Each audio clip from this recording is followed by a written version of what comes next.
ሰላም የተወደዳችሁ የቻናላችን ቤተሰቦች ዛሬም እንደተለመደው ስለ ማንቸስተር ዩናይትድ አጠቃላይ መረጃዎችና የዝውውር ዜናዎች ልናደርሳችሁ ተገናኝተናል። ከዝውውር ጋር በተያያዘ የኒውካስል ዩናይትድ መበታተንና ለመረጋጋት በማንቸስተር ዩናይትድ ክትትል ውስጥ ለሚገኘው ለሉዊስ ሃል ዝውውር ትልቅ በር ከፍቷል የሚሉ መረጃዎች በፋብሪዚዮ ሮማኖና በአንድ ሚተን በኩል እየወጡ ይገኛሉ። የቅድመ ውድድር ዝግጅትን በተመለከተ ማንቸስተር ዩናይትድ በሶስተኛው የፕሪሲዝን መርሃ ግብሩ አትሌቲኮ ማድሪድን 2-1 በመርታት ስናፕ ድራገን የሚያዘጋጀውን የወዳጅነት ጨዋታ ዋንጫ ለሶስተኛ ጊዜ በተከታታይ ማሸነፍ ችሏል። በጨዋታው ላይ አስደናቂ ብቃቱን ያሳየው የ19 ዓመቱ ታዳጊ ሼሌሲ በማንቸስተር ዩናይትድ ደጋፊዎችና በእግር ኳስ ተንታኞች ዘንድ አዲሱ ፊል ፎደን እየተባለ ይገኛል። በሌላ በኩል ኮሎምቢያዊው ሞሴስ ካሴዶ እየተባለ የሚጠራው አዲሱ ፈራሚ ክርስቲያን ኦሮዝኮ ለማንቸስተር ዩናይትድ ወጣቶች ቡድን የመጀመሪያውን ጨዋታ ማድረግ ችሏል። በተጨማሪም ማንቸስተር ዩናይትድ በ2026-2027 የውድድር ዘመን ከ48 እስከ 66 የሚደርሱ ጨዋታዎችን ሊያደርግ እንደሚችል መረጃዎች ይጠቁማሉ። በዚህ ቪዲዮ ማንቸስተር ዩናይትድ አትሌቲኮ ማድሪድን ባሸነፈበት ጨዋታ ላይ የታዩ 5 ዋና ነጥቦችን፣ የማይክል ካሪክን ታክቲካዊ አቀራረብ ውጤታማነት፣ የሼሌሲ፣ የአማድ ዲያሎ፣ የሜሰን ማውንትና የአንድሬ ሳንቶስን አስደናቂ ጥምረት እንዲሁም የቤንጃሚን ሼሽኮና የባየር ሙኒክን ጉዳይ፣ የሉዊስ ሃልን ወደ ኦልድ ትራፎርድ የማቅናት እድልና ሌሎች ትልልቅ የዝውውር መረጃዎችን ይዘንላችሁ ቀርበናል። ልክ እንደ ሁልጊዜው ቪዲዮውን ላይክ እና ሼር እንዲሁም ቻናሉን ሰብስክራይብ እያደረጋችሁ እስከ መጨረሻው አብራችሁን ቆዩ። ወደ ዝርዝር መረጃዎቻችን እንለፍ።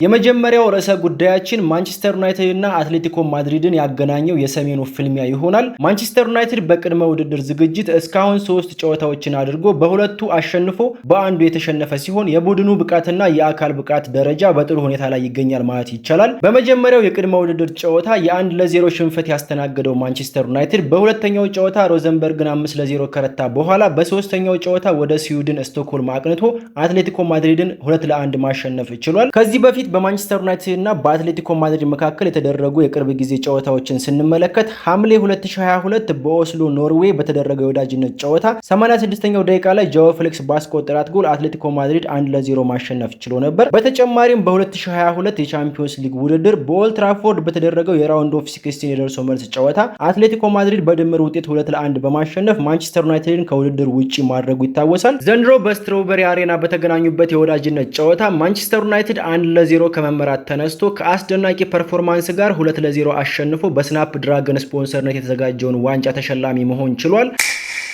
ከዚህ ጋር አያይዘን በማንቸስተር ዩናይትድ በኩል የታዩ 5 ዋና ነጥቦችን ስንመለከት በመጀመሪያ አጠቃላይ የነበረውን የቡድን ፐርፎርማንስ እና የብሪያን ኤምቡሞን 2 ጎሎች አስቀድመን እንጀምራለን። ማንቸስተር ዩናይትድ በሁሉም መስፈርት በሚባል ደረጃ ከፍተኛ የሆነ የጨዋታ ብልጫ የወሰደ ሲሆን በተለይ ሁለተኛው ጎል ሲቆጠር የታየው ሃይ ፕሬሲንግ አስደናቂ ነበር። አትሌቲኮ ማድሪዶች ኳስ መስርተው ለመውጣት እንዳይችሉ በራሳቸው የመጨረሻ የሜዳ ክፍል ላይ አስጨንቆ መውጫ በማሳጣት ስህተት እንዲሰሩ በማድረግ ነበር ሁለተኛውና የማሸነፊያው ጎል የተቆጠረችው። ባለፈው የውድድር ዘመን አልፎ ካልሆነ በስተቀር የማይክል ካሪክ ቡድን እንደዚህ አይነት ፈጣንና የተቀናጀ ፕሬሲንግ ሲያደርግ አላየንም ነበር። አሁን ግን ከሚድ ብሎክና ከትራንዚሽን ስታይሉ በመውጣት ቡድኑን ሞር ስትሮንግ፣ ሃይሊ አግሬሲቭ ኤንድ ሞደርን በሆነ የጨዋታ ፍልስፍና እየገነባ መሆኑን በግልጽ እያሳየ ይገኛል። ይህም ለቀጣዩ የውድድር ዘመን ትልቅ ተስፋ የሚሰጥ ሲሆን አንዱና ዋናው ትኩረት ሊሰጥ የሚገባው ጉዳይ የአሸናፊነት ስልቦና ነው። በዚህ ጨዋታ ማንቸስተር ዩናይትድ ቀድሞ ጎል ቢቆጠርበትም ሳይደናገጥ በልበ ሙሉነት ተጫውቶ ውጤቱን በመቀልበስ የአሸናፊነት ሜንታሊቲና ስነልቦና በግልጽ ማሳየት ችሏል።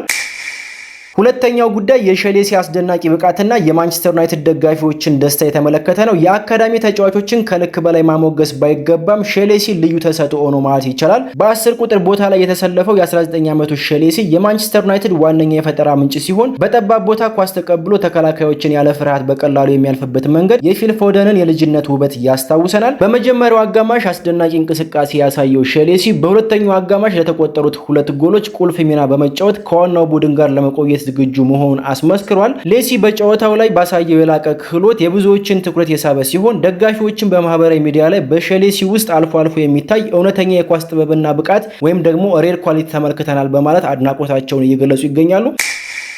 ሶስተኛው ጉዳይ የአማድ ዲያሎ ተጠናክሮ መመለስ ነው። ከዓለም ዋንጫው እረፍት በኋላ ወደ ማንቸስተር ዩናይትድ ቡድን የተመለሰው አማድ ዲያሎ በመጀመሪያው 45 ደቂቃ ያሳየው ቅልጥፍና፣ ሃይ ወርክ ሬት እና ከሌሲ ጋር የነበረው ጥምረት ሌላኛው የደጋፊዎችን ቀልብ የሳበው ጉዳይ ነው። አማድ ዲያሎ ያሳየው አስደናቂ የአካል ብቃትና ታታሪነት ለማንቸስተር ዩናይትድ ደጋፊዎች እጅግ በጣም አስደሳች ነበር። በተለይም ወደ ኋላ እየተመለሰ ተከላካዮችን ለማገዝ የሚያደርገው ጥረትና የማጥቃት ኳሶችን የመመስረት ፍላጎቱ ለአሰልጣኝ ማይክል ካሪክ ቡድን አዲስ መንፈስ አላብሶታል ማለት ይቻላል። ከዚህ ጋር ተያይዞ የማንቸስተር ዩናይትድ ደጋፊዎች የዘንድሮው ዓመት የአማድ ዲያሎ ወርቃማው ዓመት ወይም ደግሞ ብሬክአውት ሲዝን ይሆናል በማለት አድናቆታቸውን ገልጸዋል።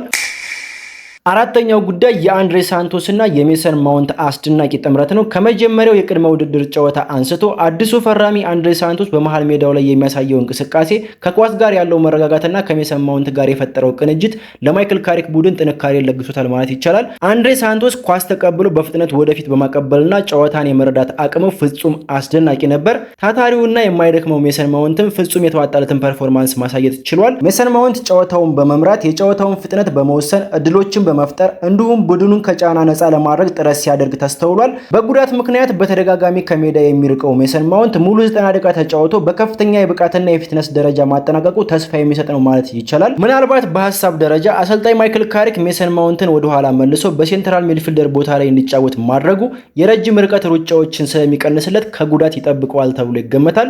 በዚህም መሰረት ሜሰን ማውንት ከጉዳት ነፃ ሆኖ በቋሚነት አገልግሎት መስጠት የሚችል ከሆነ የማንቸስተር ዩናይትድን የአማካይ ክፍል በአንድ ደረጃ ከፍ የሚያደርግ አዲስ ፈራሚ ሆኖ ሊቆጠር ይችላል።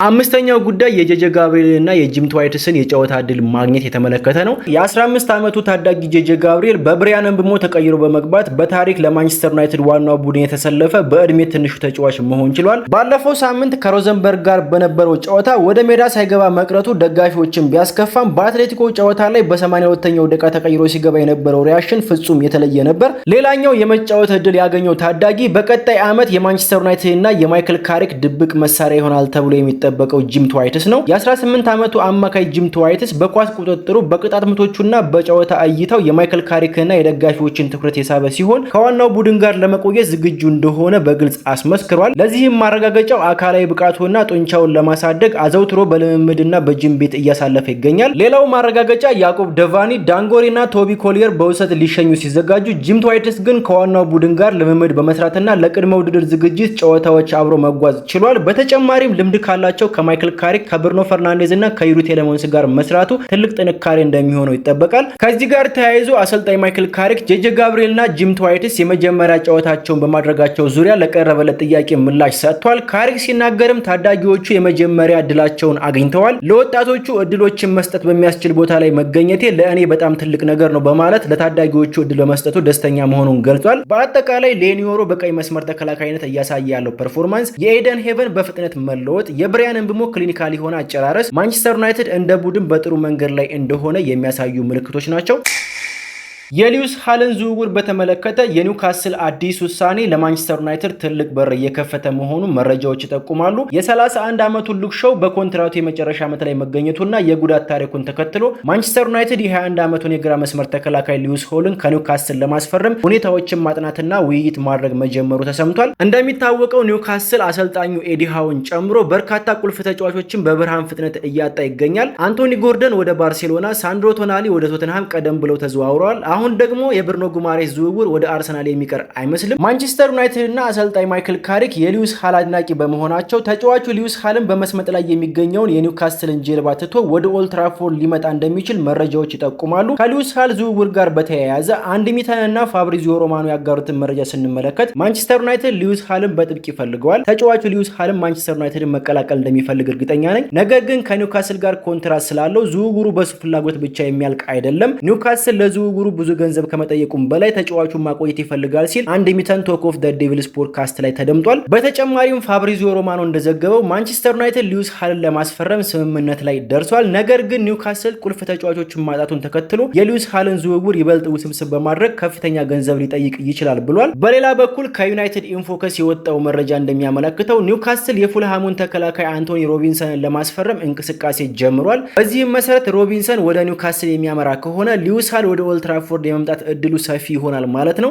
በነገራችን ላይ ኒውካስል በወዳጅነት ጨዋታ በብሪስቶል ሲቲ 4-1 በሆነ ሰፊ ውጤት የተሸነፈ ሲሆን ሊዩስ ሃል ሙሉ 90 ደቂቃ ተጫውቶ የክለቡን ውድቀትና አስከፊ ውጤት ተመልክቷል። በዚህም መሰረት ኒውካስል ተጫዋቹን ለመሸጥ ፍላጎት ባይኖረውም እንኳን በማይክል ካሪክ ስር የተረጋጋ መዋቅርና የቻምፒዮንስ ሊግ ተሳትፎ ያለው ማንቸስተር ዩናይትድ ለሊዩስ ሃል እድገት ተስማሚው አማራጭ ሊሆን እንደሚችል መረጃዎች ይጠቁማሉ። የማርከስ ራሽፎርድ እና የባርሴሎናውን አሰልጣኝ ሃንሲ ፍሊክ አስገራሚ ንግግር ስንመለከት የ28 ዓመቱ ማርከስ ራሽፎርድ በባርሴሎና የነበረውን የውሰት ጊዜ አጠናቆ ወደ ማንቸስተር ዩናይትድ ተመልሷል። ማርከስ ራሽፎርድ በባርሴሎና በነበረው ቆይታ በ49 ጨዋታዎች 14 ጎሎችን በማስቆጠርና 14 ለጎል የሚሆኑ ኳሶችን አመቻችቶ በማቀበል የላሊጋውን ዋንጫ እንዳሸንፉ ቢረዳም ባርሴሎና በምትኩ አንቶኒ ጎርደንን ከኒውካስል ለማስፈረም ወስኗል። ከዚህ ጋር ተያይዞ አሰልጣኝ ሃንሲ ፍሊክ ራሽፎርድን በተመለከተ በሰጠው አስተያየት ማርከስ ራሽፎርድ ድንቅ ተጫዋችና ምርጥ ሰው ነው፣ ከሱ ጋር መስራትም ደስ ይል ነበር፣ እኔም ሆንኩኝ ቡድናችን እንናፍቀዋለን ሲል የአድናቆት መልእክቱን አስተላልፏል።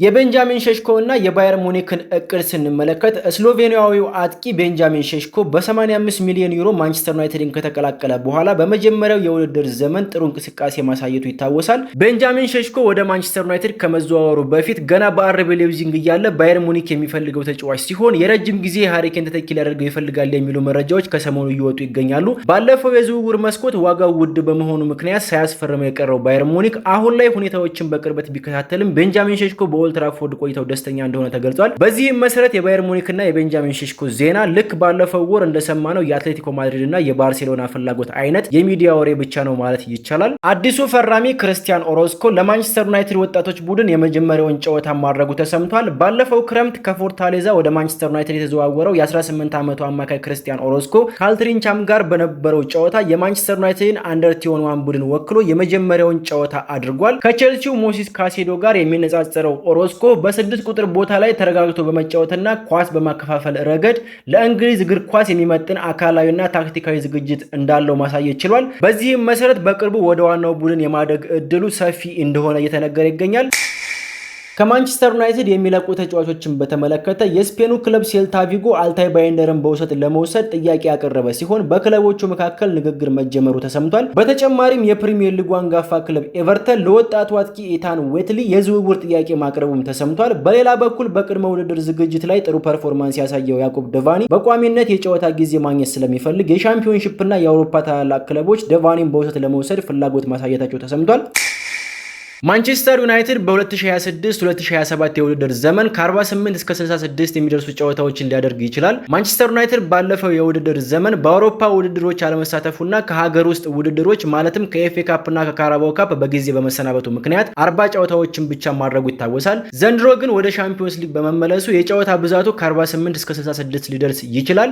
በዚህም መሰረት በፕሪሚየር ሊግ 38 ጨዋታ፣ በሻምፒዮንስ ሊግ ወደ ራውንድ ኦፍ 16 የማይገባ ከሆነ 8 ጨዋታ፣ በኤፍኤ ካፕ እና ካራባኦ ካፕ ከ3ኛው ዙር በቀጥታ የሚሰናበት ከሆነ በእያንዳንዳቸው አንዳንድ ጨዋታ የሚኖረው ሲሆን በድምሩ 48 ጨዋታዎችን በማድረግ የውድድር ዓመቱን ያጠናቃል ማለት ነው። በሌላ በኩል በፕሪሚየር ሊግ 38 ጨዋታ፣ በቻምፒዮንስ ሊግ እስከ ፍጻሜው የሚሄድ ከሆነ 17 ጨዋታ፣ ኤፍኤ ካፕ እስከ ፍጻሜው 6 ጨዋታ፣ ካራባኦ ካፕ እስከ ፍጻሜው 5 ጨዋታ፣ በጠቅላላ 66 ጨዋታዎችን የሚያደርግ ሲሆን ይህም ከፍተኛው የማንቸስተር ዩናይትድ የጨዋታ ብዛት ሊሆን ይችላል ማለት ነው።